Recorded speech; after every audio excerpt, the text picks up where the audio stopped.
Was, Ustadz Abdul Somad harus dengar kamu. Dari situ beliau Syekh Muhammad Yasin Al-Fatani terinspirasi harus mendirikan madrasah sendiri ini. Karena waktu itu madrasah Sholatiyah dalam kembali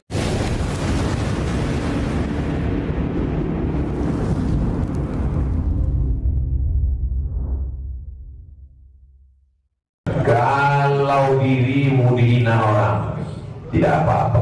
Siapalah Abdul Somad, bukan siapa-siapa, bukan apa-apa. Tapi kalau agamamu dihina, Habibmu dihina, kau diam, ganti bajumu dengan kain kafan. Kalau tidak ada para habaib, negeri ini tetap dijajah oleh Belanda. Kalau tidak ada para habaib, negeri ini tetap dijajah oleh Belanda. Mbak Alwi dari Yaman itu baru datang ke Indonesia abad 19. Itu pun yang bawa Belanda, Pak. Itu pun yang bawa Belanda. Sampai ada yang mengatakan kalau bukan karena klan Mbak Alawi, Indonesia masih dijajah oleh Belanda. Enak aja cangkemnya ngomong. Orang Belanda itu bersama Senok Horgronya bawa klan Mbak Alwi ke Indonesia. Maka diangkatlah Mufti Batavia yang memfatwakan melawan pemerintah Belanda itu bugoh, makar. Maka ribuan ulama dan santri pesantren Thariqah dibantai oleh Belanda gara-gara fatwa Mufti Batavia.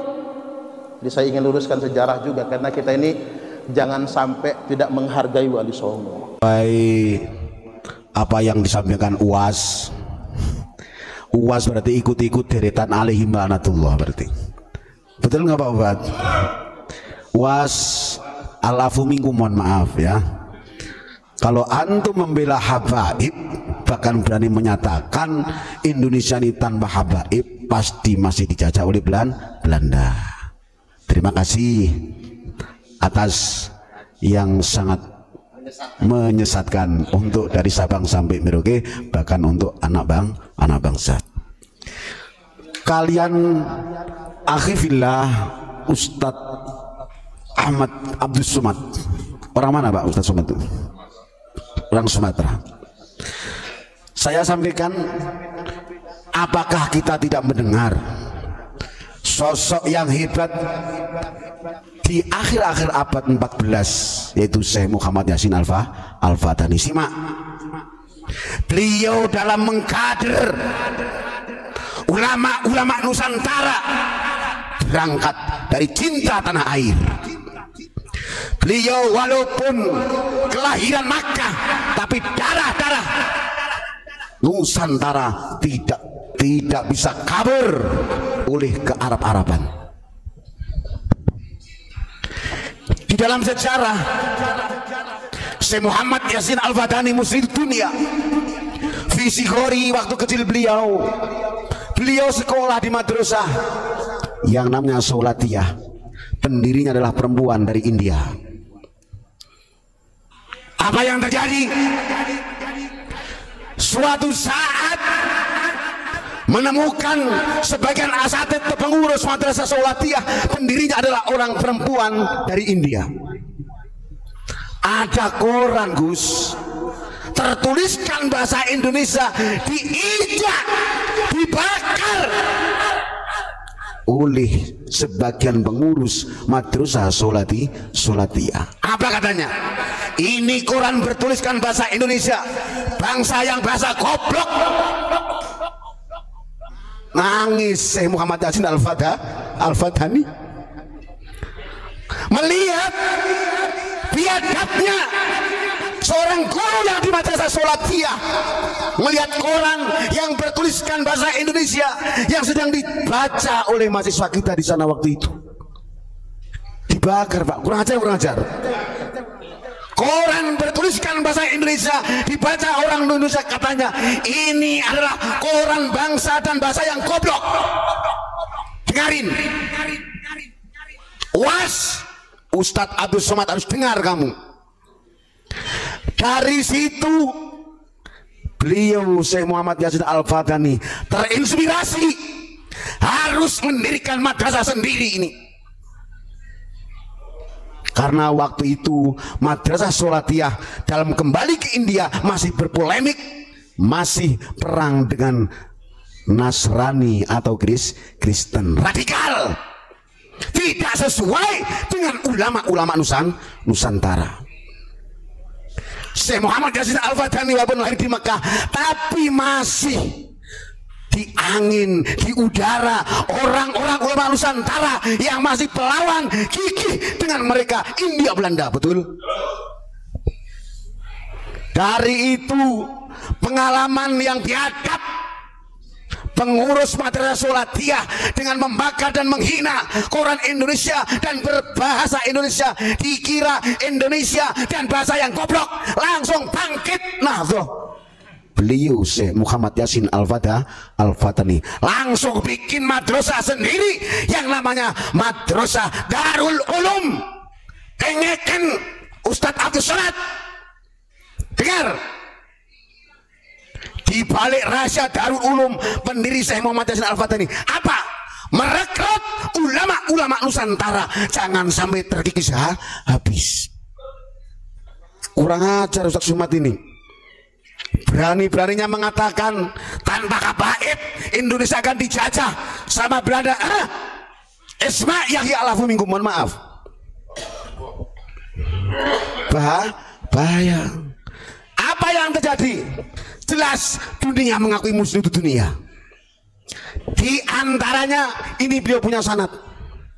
Setelah beliau Abuya Mama Armin dapat amanat harus kembali ke tanah air, tetap putranya yang namanya beliau Syekh Asep Tamanhuri disekolahkan di Darul Ulum, dididik oleh beliau Syekh Muhammad Yasin Al-Fatani. Ini Abuya, sanadnya termasuk Syekh Muhammad Yasin Al-Fatani, termasuk guru IJ.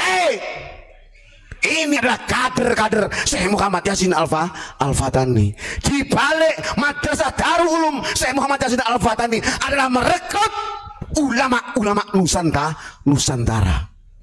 Termasuk Syekh Hamid Jakarta.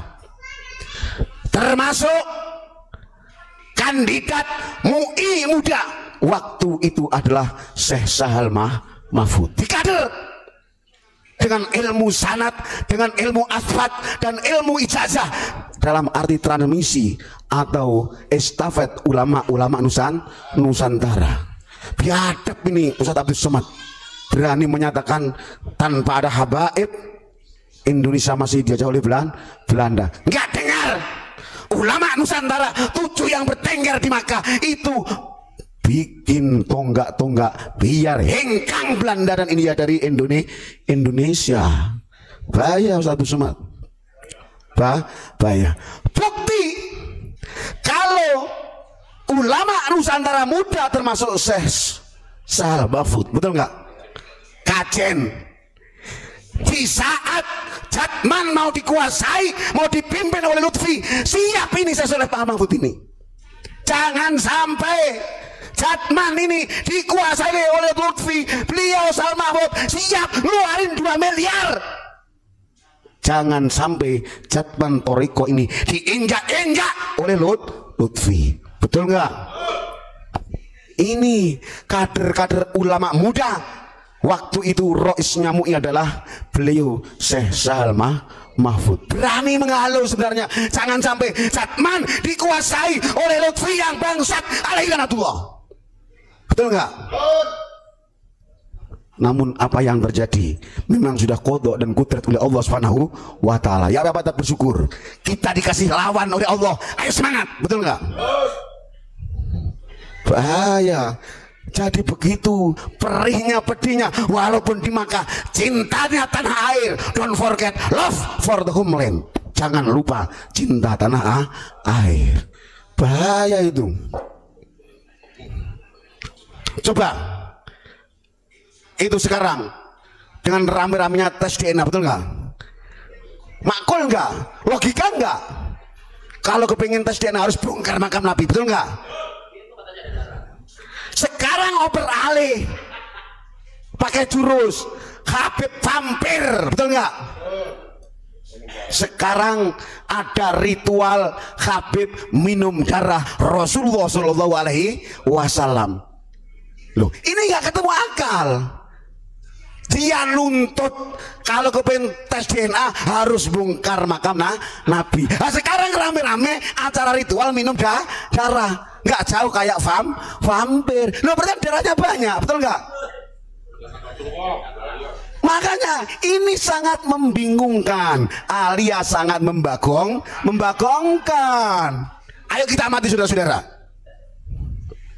Kita ini dibikinkan pondok pesantren, dibikinkan sekolah sampai titelnya Masya Allah, biar kita cerdas. Habaib dituntut tes DNA, beralih menjadi vampir, minum darah. Sekarang logika aja. Memang ada benarnya ba'dus sahabat, sebagian sahabat Abdullah bin Zubair memang betul minum darah. Lamah tajama, di saat beliau Rasul hijam bekam. Wa amara yudfinahu awliyariyahu, supaya darah ini dikuburkanlah, biar tidak berserakan, biar tidak tahu manusia. Apa yang terjadi Abdullah bin Zubair? Karena lihubi, karena cintanya Abdullah bin Zubair, dibawa itu dam darah. Apa? Setelah membawa darah ditanyain oleh Rasulullah, maksudnya tapi diam ya Abdullah bin Zubair, apa yang kau lakukan dengan darah tadi? Kata beliau Abdullah bin Zubair, wadhatu fi makanin la tasilu ilaihi ahadun. Saya taruh di satu tempat ya Rasul yang tidak mungkin disentuh oleh siapapun. Fafahima Rasulullah paham maksudnya itu diminum. Walam yu'anifu, beliau tidak bikin kasar, enggak, tidak marah. Ya Abdullah, haram adatam, haramlah tahu, jangan kau ulang kembali. Bahkan Nabi Nusoh satu matan, fanazala Jibril langsung turun, Muhammad, darahmu bis bekam itu diminum oleh Abdullah. Tapi akhirnya wallahi, karena sudah tahu diminum oleh Abdullah bin Zubair, karena berangkat hubnya cinta kepada beliau Nabi, akhirnya Rasul menyatakan wallahi lan tamassa jasadaka annaru, jasadmu nggak akan disentuh oleh api neraka. Bukan, itu sahabat, sebagian sahabat. Yang jadi pertanyaan, kalau sekarang Habib rame-rame minum darah Rasul kayak vampir, masuk akal nggak? Caranya siapa itu? Yang jelas, innama yuharrimullahul maitata waddama walamal khinzir. Allah sendiri menyatakan, Allah mengharamkan bangkai dan darah. Ayo kita usut, darah siapa sekarang yang diminum, diritualkan kayak vampir? Masuk akal nggak? 14 abad sudah baginda Rasul. Mungkin itu paling tahu wadahnya, mungkin atau bekas sisanya, palingnya sudah kering Pak ya. Ini enggak, rame-rame minum darah kayak vampir. Alhamdulillah saya habaib dan istri sudah minum darah Rasulullah. Loh, ngeri enggak? Seharusnya kalau tes DNA dari darahnya Rasulullah itu cukup. Berarti al-bagongiyun, grupnya orang-orang membagongkan, tipu-tipu tok. Bahaya ini efeknya. Karena kalau saudara kita nggak paham apa yang jadi, siap minum darahnya Rasulullah, berapapun akan dibeli, betul nggak? Ini yang paling bahaya. Namanya merusak, distorsi agen-agen ekonomi banyak dengan kedok agama. Jelas secara logika nggak ada. Kok sampai beraninya bikin ritual, katanya saya para habaib dan istrinya minum darah Rasulullah. Loh, itu kan sudah nggak pakai ilmiah lagi, sudah nggak pakai logika lagi, alias ngawuriun, madhab ngawur. Ingat, Syekh Muhammad Yasin Al-Fadani ngasih sanad biar ilmu-ilmu yang murni dari Allah Subhanahu wa ta'ala, bukan yang membagongkan. Jelas tidak sesuai firman Allah, haram minum darah. Darahnya siapa? Berjajar kayak minum vampir gitu, bahaya nggak bahaya? Bahaya. Jadi mohon maaf, itu akhirnya al ulama madzhabul arba'ah Wa khosotan madhab Syafi'i menyatakan memang Allah mengharamkan minum darah, tapi halal khosotan spesialis darahnya beliau Nabi. Karena apa?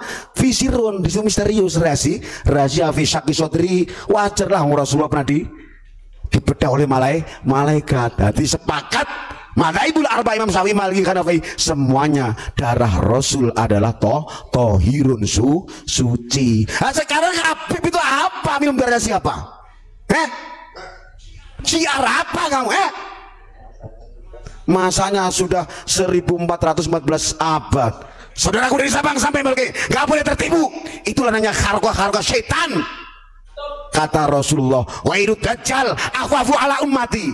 Ada selain dajjal yang paling saya khawatirkan kalau menimpa umatku. Al-a'immah al-dhallah al-mudillah. Imam pemimpin yang sesat dan menyesatkan. Betul enggak? Oh, mohon maaf, tolong koreksi akhina fillah Ustadz Abdul Somad ya. Itu termasuk ayo ilmu sanad betul-betul ditanamkan oleh Syekh Muhammad Hasan Al-Badani adalah tonggak-tonggak ulama Nusantara. Jelas melawan Khabaib, jelas melawan Utsman bin Yahya, jelas melawan Ismail bin Abdul Al-Attas. Betul nggak? Hati-hati, kalau betul nggak kau cabut, wahai Ustadz Abdul Somad, tetap merek antum alaikum laknatullah. Betul? Biarin dengar, kurang ajar itu. Dia disekolahkan ke luar negeri tapi nggak bisa menghargai dalam negeri. Minal jahilin, na'udzubillah min dzalik. Indonesia dan negeriku, engkau adalah martabatku. Siapa yang mengancam harus tunduk di bawah duri-duri NKRI.